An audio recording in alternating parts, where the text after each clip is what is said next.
টুকুও জানে না যে কোনো হাই কমিশন, দূতাবাস, তাদের কিছু প্রোটোকল থাকে, তাদেরকে প্রোটেকশন দিতে হয়। দিল্লিতে একই কাজ হয়েছে, দিল্লিতেও বিক্ষোভ হয়েছে। বাংলার রাজনীতি বলুন, ভারতের রাজনীতি বলুন, দলবদল আজকে একটা প্রায় স্বাভাবিক ঘটনায় পরিণত হয়েছে। কিন্তু বিজেপি যে কায়দায় দলবদল করায় সেটা হচ্ছে এজেন্সিকে ব্যবহার করে মানুষকে মোরালি প্রেসারে রেখে দলবদল করতে বাধ্য করে। মতুয়ারা মুখ ফেরাচ্ছে আগে থেকেই, আর এই এসআইআর পরে তো আরো বেশি ভয়ঙ্কর অবস্থা তৈরি হয়ে গেছে। মতুয়াগড়ে বিজেপি সবচেয়ে খারাপ ভাবে আসবে।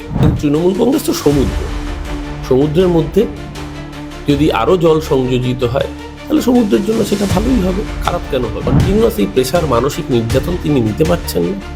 তিনি মমতা ব্যানার্জির আদর্শে দীক্ষিত হয়ে বাংলার উন্নয়নের পক্ষে ভোকাল থাকতে চান। যেমন মিঠুন চক্রবর্তী, তিনি রাজনীতিবিদ হিসেবে যত নিকৃষ্টই হন না কেন, অভিনেতা মিঠুন চক্রবর্তীর বিরুদ্ধে তো আমাদের কোনো বক্তব্য থাকে না। মিঠুনদার অভিনয়ের সত্তাকে আমরা সম্মান করি, কিন্তু রাজনীতিবিদ হিসেবে মিঠুন চক্রবর্তী একজন গিরগির। যারা অ্যাসেস করতে পারেননি, তারা বুঝতে পারেননি, তারা তখন বলছিলেন তাদের শ্বাসকষ্ট হচ্ছে, তাই তারা অক্সিজেন পেতে চলে গিয়েছিলেন। এবার অক্সিজেনের জায়গায় গিয়ে দেখলেন ওখানে কার্বন ডাইঅক্সাইড, কার্বন মনোক্সাইড। পরে তাদের রিভার্স শ্বাসকষ্ট হলো, আবার তারা অক্সিজেন পেতে মমতা ব্যানার্জির কাছে আশ্রয় নিলেন, আমায় একটু জায়গা দাও, মায়ের মন্দিরে বসি। ওরা যত রকম চুরির কায়দা করবে তত রকম আমরা আটকানোর জন্য বৈঠক করবো। ওরা চুরি করার জন্য, ওরা তো কর্মীদের সাথে বৈঠক করে না, ওরা তো নির্বাচন কমিশনারদের সাথে বৈঠক করে, বলে দেয় কি করে চুরি করতে হয়।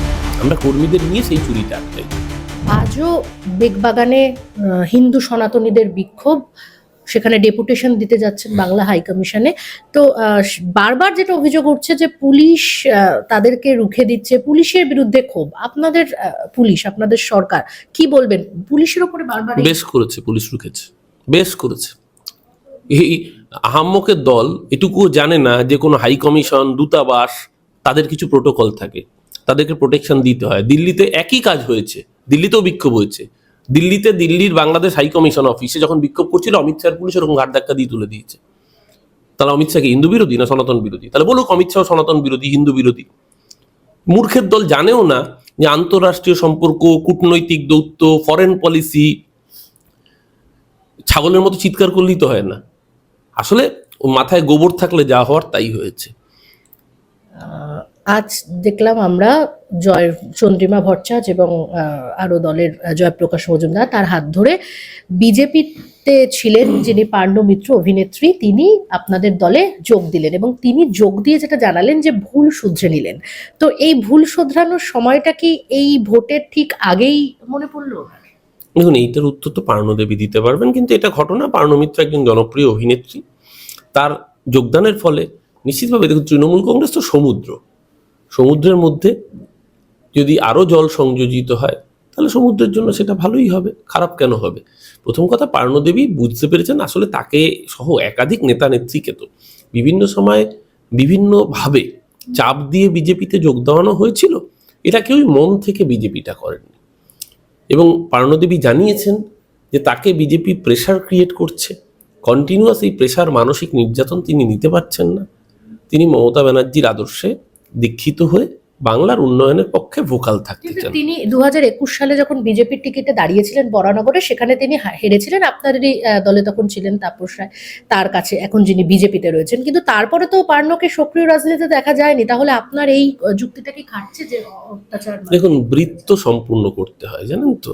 2021 সালে উনি যার কাছে হেরেছিলেন তার নাম ছিল তাপস রায়। এই তাপস রায়ের বাড়িতে ইডি গেল, সুজিত বসুর বাড়িতেও ইডি গেল একই দিনে 2024 সালের 12ই জানুয়ারি। ইডি যাওয়ার পর তাপসদাকে কিন্তু আমরা কেউ চোর বলিনি, দুর্নীতিগ্রস্ত বলিনি। তাপসদাকে বরানগর পুরসভার চাকরি চোর বলল শুভেন্দু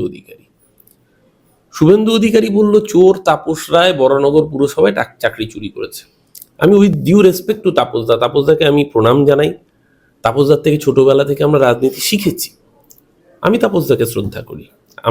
আপনাকে আমরা চোর বলিনি, শুভেন্দু অধিকারী চোর বলেছিল। কিন্তু আপনি ইডির চাপ খেয়ে আপনি বিজেপিতে চলে গেলেন, মানুষ বৃত্ত সম্পূর্ণ হতে দেখল। বরানগরে যিনি জিতেছিলেন তিনি বিজেপিতে গেলেন, যিনি হেরেছিলেন তিনি আবার তৃণমূলে চলে এলেন।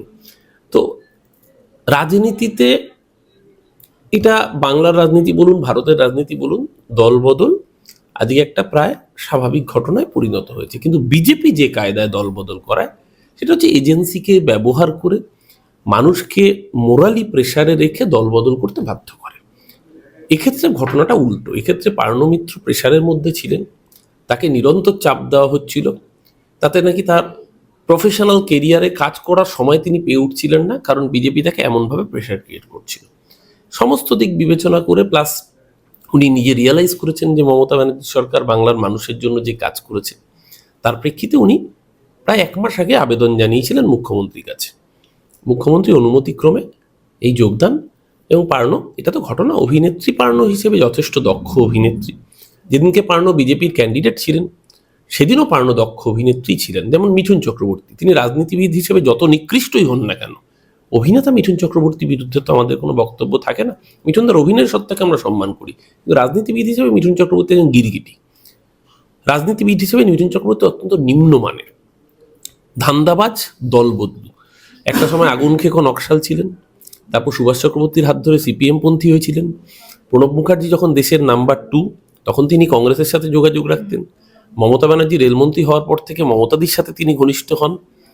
বিধানসভা নির্বাচনে তৃণমূল ক্ষমতায় আসার পরে তিনি তৃণমূলের টিকিটে রাজ্যসভা যান। 2021-এ যখন আপনাদের দল থেকে বড় বড় মুখ বিজেপিতে চলে গিয়েছিল, তাহলে সেই সময় কি ডুবন্ত জাহাজ ছিল?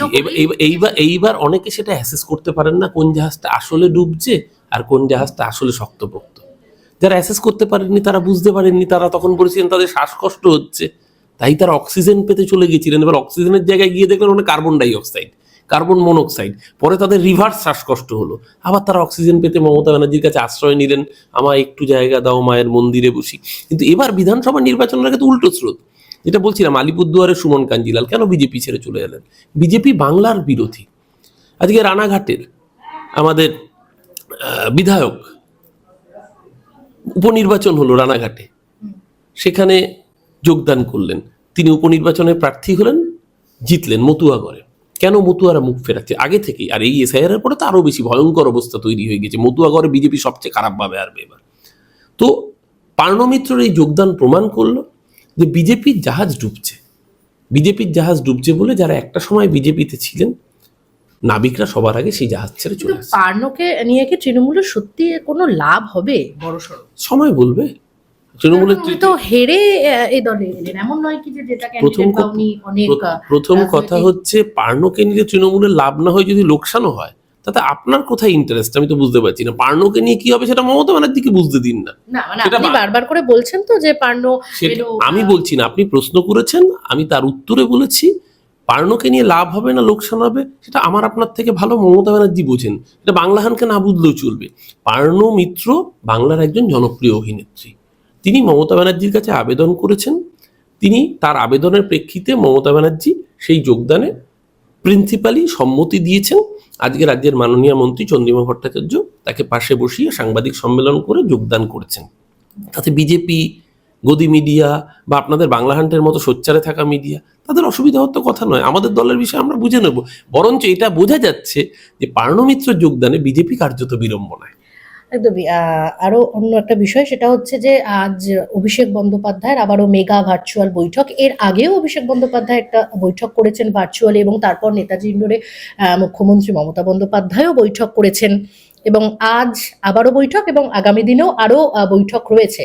কিন্তু বারবার করে বিএলএ এবং বিএলএ 2দের নিয়ে বৈঠক, হ্যাঁ, কোথাও গিয়ে কি এসআইআর সত্যি সত্যি চিন্তা ধরাচ্ছে তৃণমূলে?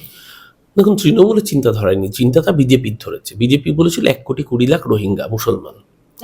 বারবার করে বৈঠক করতে হচ্ছে কেন? কারণ তৃণমূল কংগ্রেস রাজনৈতিক প্রসেসে বিশ্বাস করে, বিজেপি ভোট চুরিতে বিশ্বাস করে। ওরা যত রকম চুরির কায়দা করবে তত রকম আমরা আটকানোর জন্য বৈঠক করব। ওরা তো চুরি করার জন্য, ওরা তো কর্মীদের সাথে বৈঠক করে না, ওরা তো নির্বাচন কমিশনারদের সাথে বৈঠক করে, বলে দেয় কি করে চুরি করতে হবে। আমরা কর্মীদের নিয়ে সেই চুরিটা আটকাই।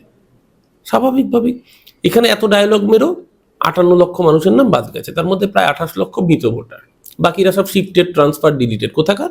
উত্তরপ্রদেশ, বিহার, ছত্তিশগড়, রাজস্থান, গোবলয়ের ভোটার। আর আমাদের থেকে ছোট রাজ্য, আমাদের 42টা লোকসভা, গুজরাটের 26টা লোকসভা, আমাদের 58 লক্ষ নাম বাদ গেছে। গুজরাটের আমাদের প্রায় 1.5 গুণ বেশি নাম বাদ গেছে, 73 লক্ষ। আসলে এসআইআরে কোনো ঘুষপেটিয়ার গল্প নেই, আসল টার্গেট ছিল বাঙালির নাম বাদ দেওয়া। তাই যত রকম ভাবে বাঙালির নাম বাদ দেওয়ার চেষ্টা। আরো 10 জন বাংলাদেশি আবার নাম দেখা গিয়েছে, সেটা তালিকা দিক না নির্বাচন কমিশন। 10 জনের নাম বাদ গেছে, আর 1,20,00,000 কোথায়? হিসাবটা মিলছে? শুভেন্দু অধিকারীকে জিজ্ঞাসা করুন না, কোথায় 1,20,00,000 রোহিঙ্গা? জিজ্ঞাসা করতে পেরেছেন কোনোদিনও? আপনি আপনার একটা ইন্টারভিউতে দেখান তো কোথায় শুভেন্দু অধিকারীকে জিজ্ঞাসা করতে পেরেছেন, বাংলা হান্ট কোথায় জিজ্ঞাসা করেছে যে 1,20,00,000 রোহিঙ্গা বা বাংলাদেশি মুসলমান শুভেন্দুবাবু লিস্টটা কি পাওয়া যাবে নির্বাচন কমিশনের কাছে? বিনীতভাবে প্রশ্ন করুন। মাননীয় leader of opposition Shri Shri Suvendu Adhikari, আপনার কাছে বিনীতভাবে জানতে চাচ্ছি যে আপনি কি অবগত আছেন, আপনি যে বলেছিলেন 1,20,00,000 মুসলমান রোহিঙ্গা অনুপ্রবেশকারী ঢুকে পাড়ায় পাড়ায় চেয়ে গেছে, এসআইআর এর তালিকায় কজন রোহিঙ্গা, কজন মুসলমান, কজন বাংলাদেশি অনুপ্রবেশকারী আইডেন্টিফাইড হয়েছে অফিসিয়ালি নির্বাচন কমিশন মারফত? আপনার কাছে কি সেই বিষয়ে কোনো তথ্য আছে? বাংলাহান্ট একবারও প্রশ্ন করেছে? যদি প্রশ্ন করে থাকেন নিশ্চিতভাবে শুভেন্দু অধিকারী উত্তর দেবেন। আবারও বঙ্গে আসছেন অমিত শাহ কর্মীদের সঙ্গে বৈঠক করতে। আপনি এতক্ষণ বললেন যে কর্মীদের সঙ্গে বিজেপি বৈঠক করে না, কিন্তু বারবার করে তো দিল্লি থেকেও নেতারা আসছে এখানে বৈঠক করতে। ওদের নেতারা দিল্লি থেকেই আসবে, ওদের তো বাংলার কোনো নেতা নেই বা বাংলার নেতার উপর ওদের কোনো ভরসাও নেই। তাই বাইরে থেকে চাপানো নেতারা আসবে যাদের বাংলার মাটি জানে না, যারা বাংলার সংস্কৃতি জানে না, যাদের মিছিল থেকে বিদ্যাসাগরের মূর্তি ভাঙা হয়, যারা অমিত শাহ এর আগে যখন আদিবাসী মূর্তিতে মালা দেয় তখন বিজেপি নেতারা বলে ওটাই বিরসা মুন্ডা, কারণ অমিত শাহ মালা দিয়েছে। এটা হচ্ছে বাংলার সংস্কৃতি সম্পর্কে বিজেপির ধারণা। যারা বঙ্কিমচন্দ্র চট্টোপাধ্যায়কে পার্লামেন্টে দাঁড়িয়ে বঙ্কিমদা বলে, এবং আরেকজন সে রামমোহন রায়কে বলে ব্রিটিশের দালাল ছিলেন রামমোহন রায়, কারণ সতীদাহ প্রথা রদ করেছিলেন। আসলে ওদের হিন্দু খাত্রেমে থাকে, কারণ রামমোহন রায় তো সতীদাহ প্রথা মেয়েদের বাঁচানোর জন্য লড়াই করেছেন, তার জন্য রামমোহন রায়কে ব্রিটিশের দালাল বলে। যারা আসলে তারা নিজেরা ব্রিটিশের খোঁজত ছিল, মুচলেকা দিত ব্রিটিশের কাছে, যারা রবীন্দ্রনাথের গানকে ব্যান করার কথা বলে, যারা কদিন আগে বঙ্কিমচন্দ্র চট্টোপাধ্যায়কে অপমান করেছে, যারা বিদ্যাসাগরের মূর্তি ভেঙেছে, যারা প্রতিদিন বাঙালি রশ্মিতাকে আঘাত করেছে, তারা আসবে বাংলার মানুষকে শিক্ষা দিতে, আর বাংলার মানুষ মেনে নেবে? ও যতবার আসবি ততবার হারবি। আরো ভালো ভালো খবর দেখতে সাবস্ক্রাইব করুন বাংলা হান্টের ইউটিউব চ্যানেল। বাংলা হান্টের আরো খবর দেখতে নজর রাখুন। বাংলা খবর মানেই বাংলা হান্ট।